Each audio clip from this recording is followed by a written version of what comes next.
Dear students, hope you are all doing good and staying safe at home.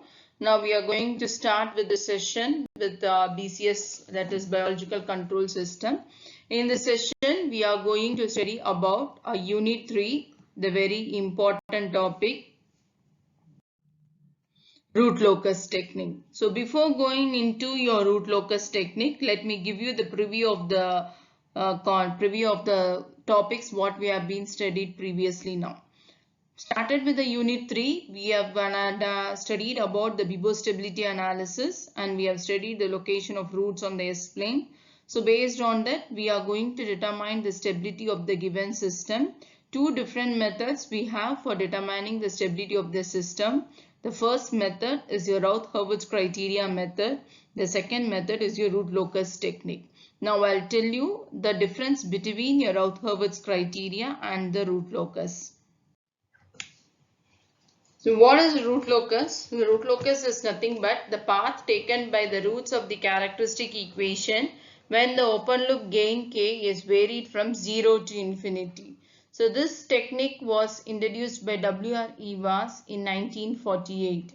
In our root locus, what we are going to do it over here is we are just going to vary our open loop gain as my k value is varied from 0 to infinity. That is, we are going to determine the stability of the system, and if the system is going to be an unstable system, you can make the system or you can bring the system to a stable system by varying your gain k value between 0 to infinity. Exact root locus sketch was sketched by trial and error procedure, but trial and error procedure for sketching the root locus is tedious. Hence, therefore, a set of rules has been developed to reduce this task involved.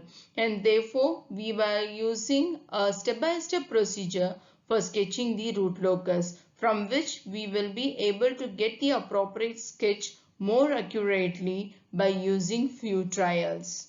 The next slide now, we are going to see the step-by-step procedure for sketching your root locus.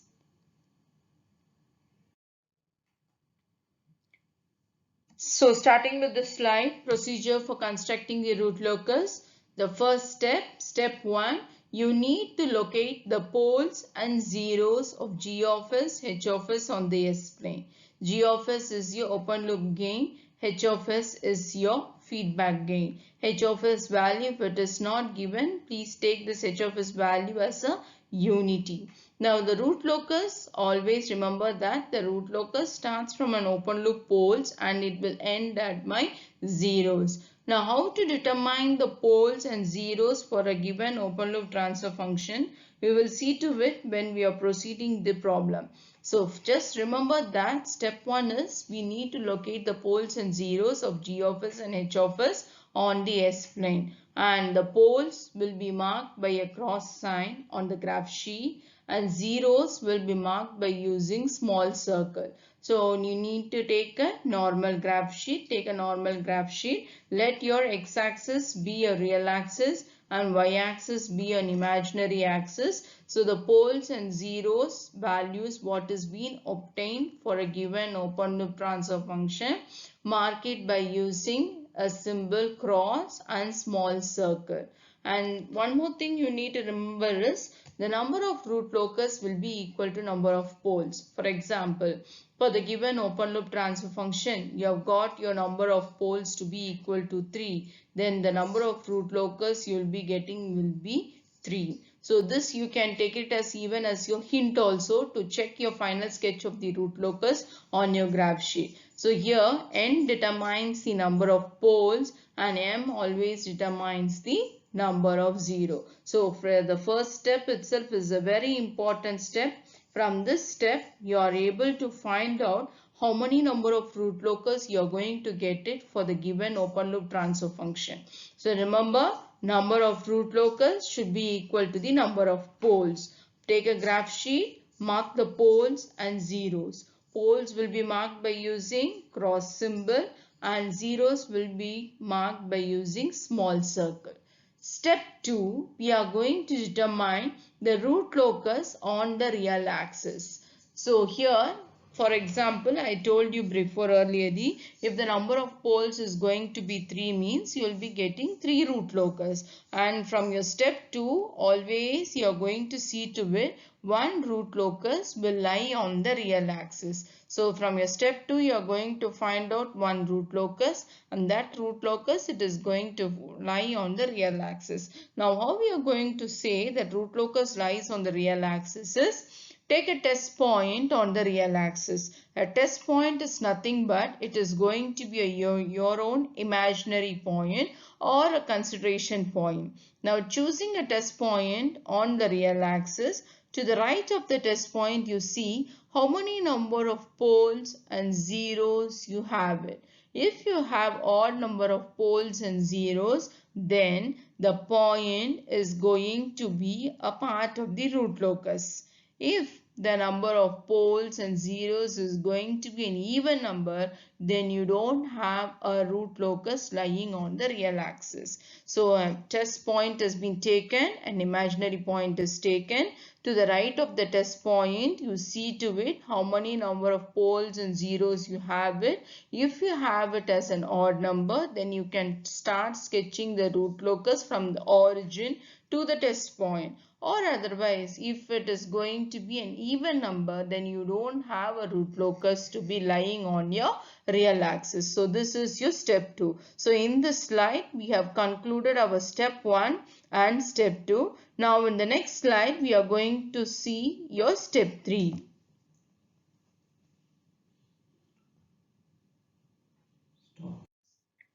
Step 3, we are going to determine the asymptote and the centroid point. So centroid point is nothing but the meeting point on the asymptote.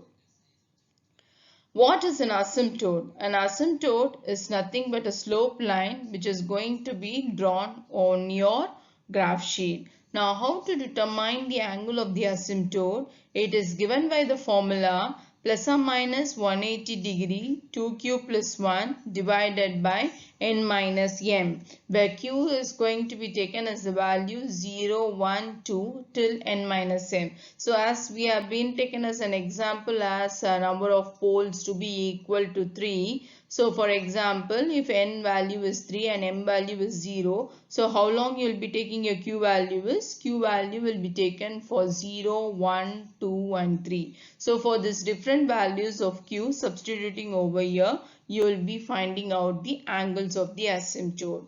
After finding out the angles of the asymptote, you need to draw the angle by taking a point on a real axis, and that point you call it as a centroid point. In other words, you can also call it as a meeting point of the asymptote with the real axis. So it is given by sum of poles minus sum of 0 divided by n minus m. So make a note of it. This angle of asymptote, the centroid are also important even for your 2-mark question. They can be asked separately for your 2 marks also. So step 3, you are going to find out the angle of the asymptote of the root locus branch, and also you are going to find out the meeting point of the asymptote with the real axis, which you call it as your centroid point. The angle of the asymptote is given by plus or minus 180 degree 2q plus 1 divided by n minus m. The centroid point is given by sum of poles minus sum of zeros divided by n minus m. Step 4, we are going to find out the break away and break in point. So the break in or breakaway point either lie on the real axis or otherwise they will be lying on the imaginary axis. When you will be having your breakaway point to be existing is, a breakaway point always exists between 2 poles on your real axis, and when you will have the existence of break-in point is a point which is going to be existing between 2 zeros when the root locus is going to be on your real axis. So this step can also be asked separately for your 2-mark question, when you will be having the existence of break-in and breakaway point. So breakaway point, it always exists between 2 poles lying on the real axis, and break-in point exists between 2 zeros lying on your real axis. Now in this slide, we are going to see how to determine the break-in and breakaway point for your given root locus. So first what you need to do is, for the given open loop transfer function, get the closed loop transfer function C of S by R of S. So from that, get the kth equation, then differentiate your kth equation with respect to S and equate it to 0. You will be getting the points, and those points, it can be a breakaway point or break-in point with my gain k value should be positive and real. If the points dk by ds equated to 0, the points what we have got it, which you are going to substitute it in the kth equation, and in the kth equation is the value is negative, then you don't have the existence of your break-in or breakaway point itself. But if the value is going to be positive, you will be having the existence of break-in and breakaway point. So if you are going to have a break point between two poles, then you can say that point as a breakaway point. If the point is going to be lie between two zeros, then you call that break point as your break-in point. So how to determine the break-in and breakaway? From the characteristic equation, get the kth equation. After getting the kth equation, differentiate your kth equation with respect to S and equate it to 0. You will be getting two or more points. Take those values and substitute in the kth equation and see whether the gain k is positive and real. If the gain k is positive and real, then the particular point can be taken as break-in or breakaway point. If the gain k value is negative and not real, the particular point is not a break-in or a breakaway point. The next step is step 5. So step 5, we are going to find out the angle of departure and the angle of arrival. So when you will be having the angle of departure to be existing is, angle of departure always exists between two complex poles. Angle of arrival exists between two complex zeros. How to determine the angle of departure? For an example, a sketch has been shown over here. This is on the graph sheet. You can see it is being marked as into symbol and small circles. This cross symbols indicates the poles on the negative real axis, and small zeros represents your small circles represents your zeros. Now angle of departure, when you are going to have the existence only for complex poles. Angle of arrival, when you are going to find it only for complex zeros. Now first let me tell it out how to find out the angle of departure. So now we are going to see, you can see the formula, you have it. Angle of departure at pole A is given by 180 minus theta 1 plus theta 3 plus theta 5 plus theta 2 plus theta 4. Now what will be your angle of departure at pole asterisk A? It is just the complex conjugate of it, which is nothing but minus angle of departure at pole A. For example, if the angle of departure at pole A, you have got it as 90 degree, then the angle of departure at pole A asterisk will be what? Minus 90 degree. Now we'll see how to determine theta 1, theta 2 and theta 3. The general formula is given by what? 180 minus the sum of the angles of the vector from the complex poles to the other poles plus the sum of the angles of the vector from the complex poles from zeros. So now see what are the sum of the angles. You are going to get it from pole to pole.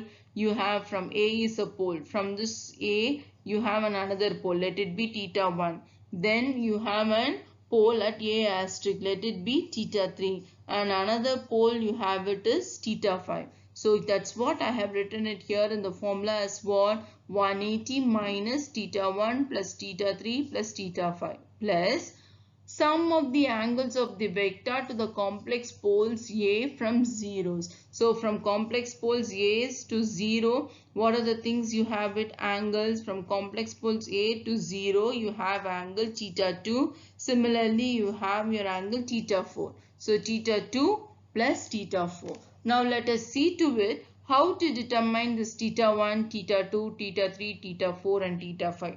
Theta 1 is given by 180 minus tan inverse of A by B value. Now why I am taking it as 180 minus? I have a complex pole A. To the right of it, what are the angles we have it?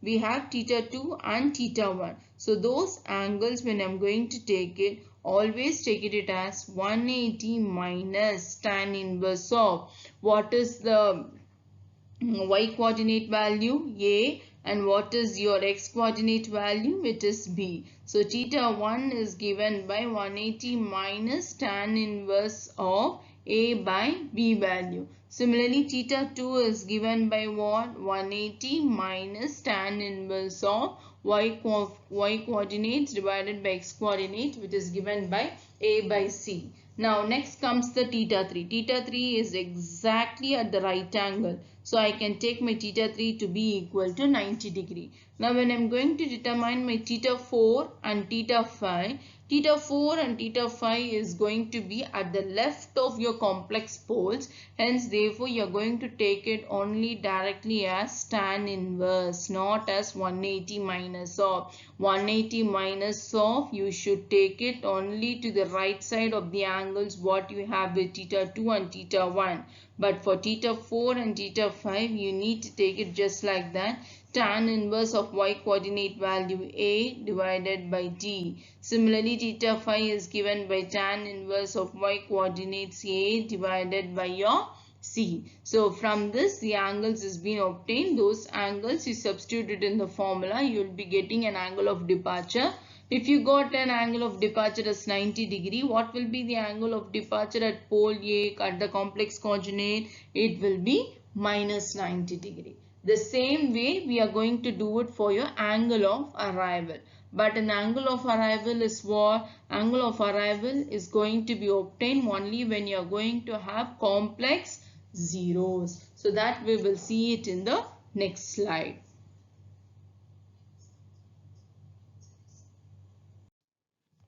So now in this slide, we are going to determine the angle of arrival at complex 0. So complex 0, it is going to be given by formula 180 minus sum of the angles of vectors to complex zeros from all zeros plus sum of the angles of vector to the complex zeros from the poles. So here, what is the difference between the angle of departure and the angle of arrival formula is, remember, the angle of departure, we are going to start it from complex poles to pole plus complex poles to 0. But here we are going to start from complex zeros to zeros plus the sum of the angles of the vector from complex zeros to poles. Now let us mark the poles and zeros angle on the sketch over, seen to the sketch over there. So we have taken the angle theta 1, theta 2, theta 3, theta 4 and theta 5. So theta 1, so as I told you already with respect to the angle of departure, to the right of the complex 0 over there, you need to take it as what? We need to take it as 180 minus. Please don't forget it. Whatever angles you are going to take it to the right of the complex zeros, A or A asterisk, theta 1 and theta 2, always take it as 180 minus tan inverse of. And theta 4 and theta 5, just like the tan inverse value of the y coordinates divided by x coordinates, you can take it. So let us start from theta 1. Theta 1 is given by 180 minus tan inverse of A by B. Theta 2 is given by 180 minus tan inverse of A by C. And theta 3 is given by 90 degree. And theta 4, here I am going to take it. We are going to the left of this complex zeros, we are going to take it. So you need to take it directly as such. No need to take it as 180 minus of. So you're going to take it as tan inverse of A by D. And theta 5, we are going to take it as tan inverse of A by E. So the angle of arrival at 0 B is being given by 180 minus theta 1 plus theta 3 plus theta 2 plus theta 4 plus theta 5. And the angle of arrival at 0 pole is being given as 0, is given as minus of the angle of arrival at 0p. So here you are going to see angle of departure, it is going to be obtained only for complex poles, and angle of arrival is going to be obtained for only for complex zeros. So step 7, we are going to find out the crossing point on the imaginary axis, and also we are going to determine the gain k. How to do it over here is, for your given g of s, h of s, take the characteristic equation. The characteristic equation is nothing but what? The denominator polynomial equated to 0 will give you your characteristic equation. After equating this characteristic equation to 0, separate the real part and the imaginary part. The imaginary part equated to 0 will give you the crossing point on the imaginary axis, and the real part equated to 0 will you will be able to determine the gain k value for a given open loop gain. Now step 8, it's going to be your open loop gain k at an point s is equal to s suffix a on a root locus, and this s suffix a you call it as a dominant pole. When a dominant pole of value, for example, dominant pole value has been given as 0.5, for the dominant pole value to be equal to 0.5, you determine the gain k for a given root locus. So by which the k value can be adjusted between 0 to infinity to draw your root locus sketch. So summarizing with the step-by-step procedure, step 1, locate the poles and zeros of your open loop gain. Poles is marked by a small cross symbol, cross sign, and zeros is marked by using a small circle, and therefore always remember the number of poles will be equal to your number of root locus. And second thing we have to remember is the root locus starts from a pole and terminate as 0. Step 2, you are going to locate the root locus on the real axis. So how to do it? Choose a test point. Your test point is going to be your own imaginary point. To the right of the test point, you see how many number of odd numbers you have it, including the poles and zeros. If it is going to be 3, then you will be having a root locus starting from the origin to the test point what you have taken. If the number of poles or zeros is going to be an even number, after choosing a test point, to the right of the test point, if you have an even number of poles and zeros, then you don't have a root locus onto your real axis. So from your step 2, you are going to conclude that one root locus is going to lie on your real axis. Step 3, you are going to determine to draw the angles of the asymptote from the centroid point. How to determine the angle of the asymptote? The formula is given by plus or minus 180 degree 2q plus 1 divided by n minus m, and then divided by n minus m, and the centroid point is given by sum of poles minus sum of zeros divided by your n minus m. The next thing, step 4, we are going to determine the break-in and breakaway point. When you will be having a breakaway point to be existing is between two poles, and break-in point exists between two zeros. Next step, we are going to determine how to obtain the angle of departure and angle of arrival. Angle of departure is going to be drawn for your complex poles, and angle of arrival will be drawn only for your complex zeros. And then the next step is we are going to find out the intersection of the root locus branch on the imaginary axis, and which is going to be determined by taking its characteristic equation. Take your characteristic equation, substitute S is equal to j omega. After substituting S is equal to j omega, substitute your real part and the imaginary part should be equated to 0. When the real part equated to 0, you will be able to determine the gain k value, and imaginary part equated to 0, you will be able to find out the crossing point on your imaginary axis. And step 8 is nothing but when a dominant pole is given. For a dominant pole, how to determine your gain k value. So here S suffix A determines the dominant pole. So for this dominant pole, how to determine the gain k value, we have been seen it in our step 8. So totally we have been summarized with all the steps, that is the step-by-step procedure for sketching your root locus.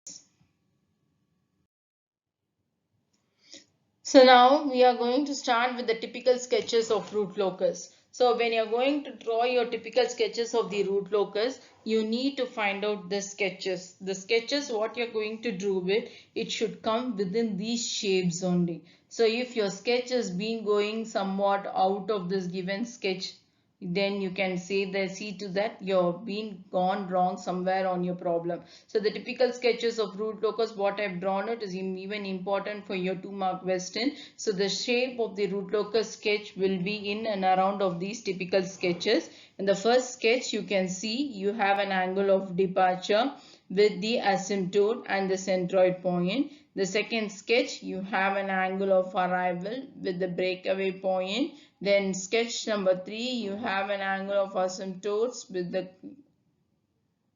centroid point. And then the next thing, you have your break-in and breakaway point where you don't have your angle of departure and angle of arrival. So when you don't have angle of departure and angle of arrival, if you have only break-in and break-in point, then you will be getting the typical sketch similar to that of a circle. So as on date, you can see that the circle type of problem is very important. Several times it has been asked for us in our university exam. So now let's just start with the one problem solution now. So we are going to start with our example 1, first problem. A unity feedback control system has an open loop transfer function g of s is equal to k divided by s into s square plus 4s plus 30. To sketch the root locus for the given open loop game. Step 1, you need to locate the poles and zeros. Always remember that when the numerator is equated to 0, that will give you zeros. The denominator equated to zeros will give you the poles. In the numerator, we don't have any term except k, but in the denominator, we have a term s into s square plus 4s plus 13. So let us equate this term equated to 0. So for this given problem, we don't have zeros at all. We have only poles over here. So now here when I'm going to equate, what you will be getting, s into s square plus 4s plus 13 equated to 0. The roots of the quadratic equation is given by -2 plus or minus 3j. So how many number of poles you have it?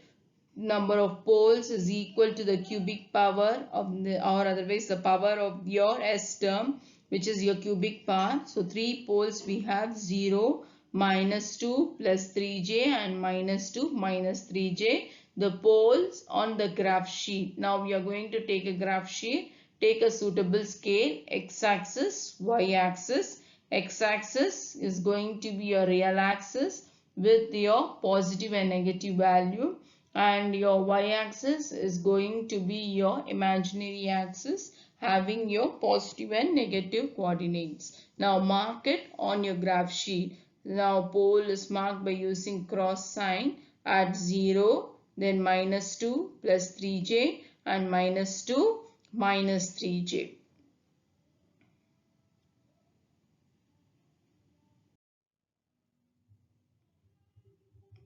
Now step 2, we are going to find the root locus on the real axis. So how many number of poles we had for this problem? We had 3 poles. So number of root locus will be also be 3 for you. Hence one root locus we are going to sketch it on the real axis from step 2. How we are going to do it? You need to choose a test point. What are the points? We had the poles over here at origin, and then -2 plus 3j minus 2 minus 3j we had it. So I'll take a test point. Now let us choose the test point. Now to the root, for example, the test point is being taken at s is equal to -1. Now to the root right of the test point, how many number of poles and zeros you have it? You have only one pole at origin, which is an odd number. So start sketching your root locus from the origin to the test point where you have been taken. Then where else you have your poles on to your real axis?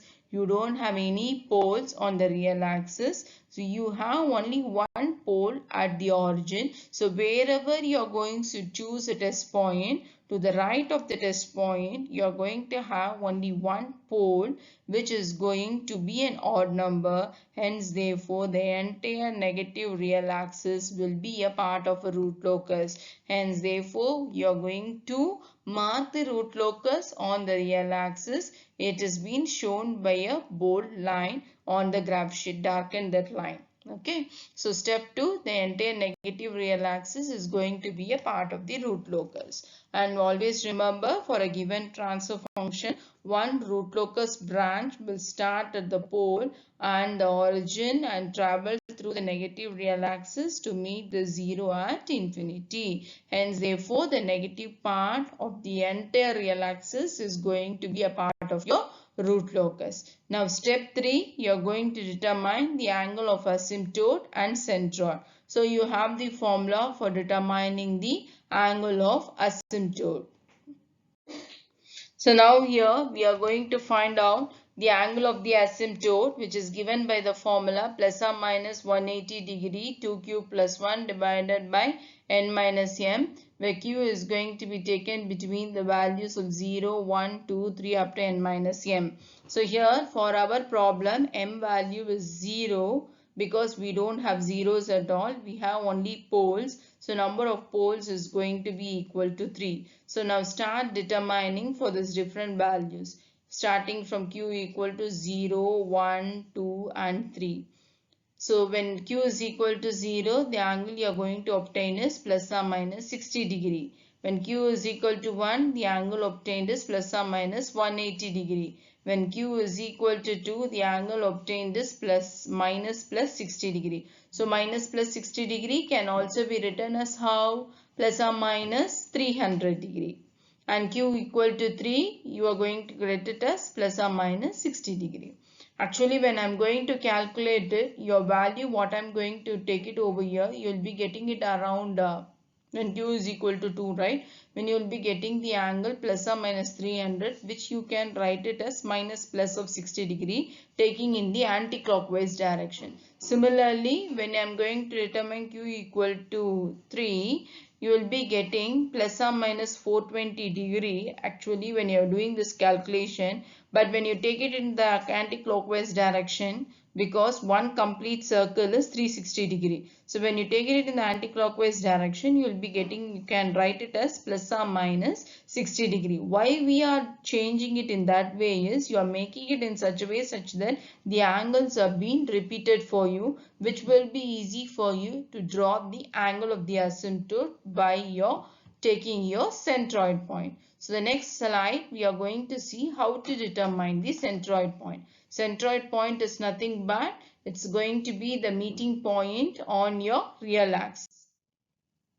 So centroid point is given by sum of poles minus sum of zeros divided by n minus m. What are the poles we had? We had 0, minus 2 plus 3j minus 2 minus 3j. So that you can write it as what? 0 minus 2 plus 3j minus 2 minus 3j. Sum of zeros is 0. Hence, therefore, you are going to get it, your centroid point to be equal to minus 1.3. Now, on your graph sheet, now you can see it on the side of your slide over there. I have marked the origin at 0. The origin has been marked in terms of cross sign denoting the pole, and another pole you have it as minus 2 plus 3j minus 2, minus 3j, which is determined by cross sign. We don't have zeros at all. And the entire negative part of the real axis, it is shown by a thickened line. This shows that it is going to be a part of the root locus. What you have done it in our step 2.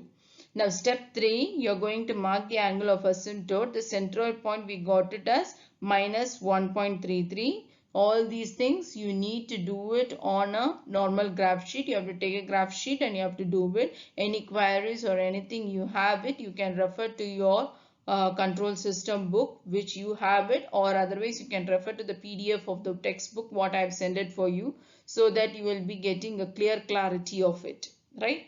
So now minus s is equal to minus 1.3. I have taken a point. From that point, making an angle. What are the angles we got it? Plus or minus 60 degree, plus or minus 180 degree. The angles have been converted in such a way such that the angles have been repeated. Plus or minus 300 also we have taken it as minus plus 60 degree. Similarly, plus or minus 420 we have taken it as my plus or minus of 60 degrees. We are making the angles to be continuously taken in the repeated angle so that it will be easy for you to mark it on your graph sheet. So plus 60 degree minus 60 degree you mark it, plus or minus 180 degree it will be coming on your x-axis. So just take the consecutive repeated angles plus or minus 60 degree, mark it and mark it by using a dotted line from the centroid point. So this angle you are going to mark it by using a protractor.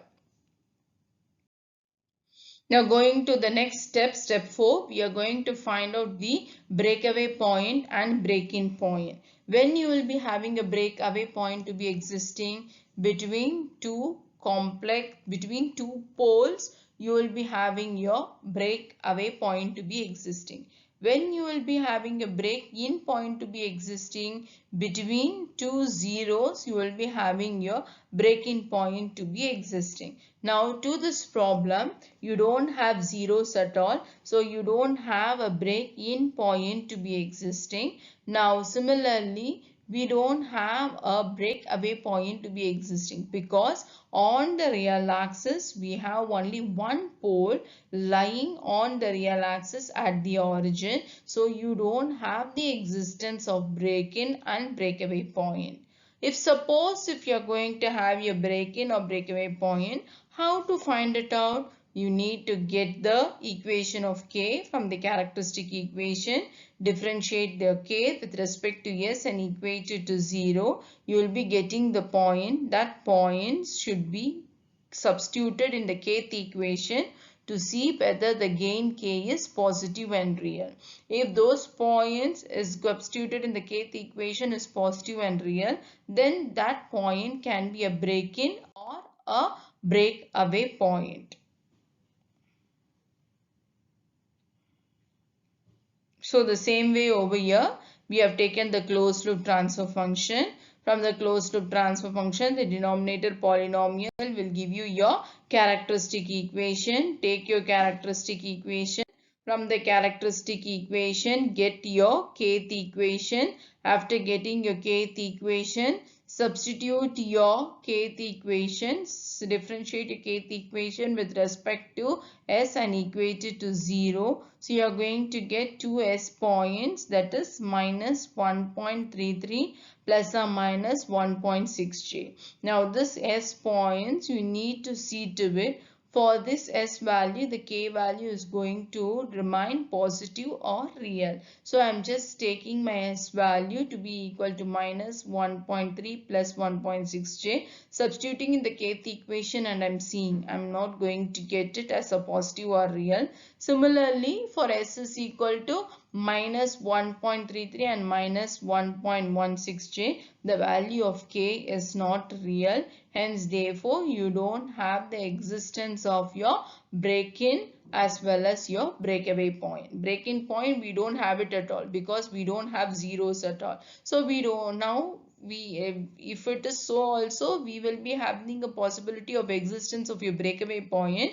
And since the points what you have got it minus 1.33 plus or minus 1.6j for the kth value is not being positive and real, we don't have the existence of your breakaway point. Now next step, you are going to find out the angle of departure and angle of arrival. I have told you already, angle of departure exists when you are going to have your complex poles. An angle of arrival exists if you are going to have complex zeros. But for this given problem, we don't have an angle of arrival at all because we don't have complex poles, zeros. We have only complex poles. Hence, therefore, we are going to find out only the angle of departure. Now, see to this next slide. The next slide, I have drawn the vectors from all the zeros to the poles, which is going to be lying on the real axis. So here you can see you have pole at origin, and then other than that you have two complex poles, minus 2 plus 3j and minus 2 minus 3j. So now you just mark the, first we are going to find out the angle of departure at pole A. For at the pole A, it is given by formula what? 180 minus tan inverse of the sum of the angles of the vector from the complex poles to pole plus sum of the angles of vector from complex poles to 0. So start drawing a vector from this pole A to what are the angles, you have it over there. So we have only one angle, theta 1, and the theta 1 we are going to write it as how, when I'm going to, as I told you, at this point, complex point A, when you're going to determine to the right of it, always take it as 180 minus tan inverse of y coordinates divided by x coordinates. So theta 1 is taken as 180 minus tan inverse of 3 by 2, which is 123.7 degree. And theta 2, it is exactly at an angle of 90 degree. So now you determine the angle of departure at complex pole A is given by 180 minus theta 1 plus theta 2. We don't have any angles of the vector joining from the complex poles to the zeros. Hence, therefore, the angle of departure is given by minus 33.7 degree at complex pole A. Now, what will be the angle of departure at complex pole A asterisk? It is going to be the negative value of the angle of departure at complex pole A. So, negative value of the angle of departure at complex pole A minus of minus 33.7 degree. Hence, therefore, the angle of departure at complex pole A is given by plus 33.7 degree. So, what you do will, now take a protractor and mark the angle of departure at the complex pole plus or minus 33.7 degree. Now you need to find out the crossing point on the imaginary axis. So for that, what I'm going to do is, you are going to take the characteristic equation. In the characteristic equation, substitute S is equal to j omega. After substituting S is equal to j omega, separate the real part and the imaginary part.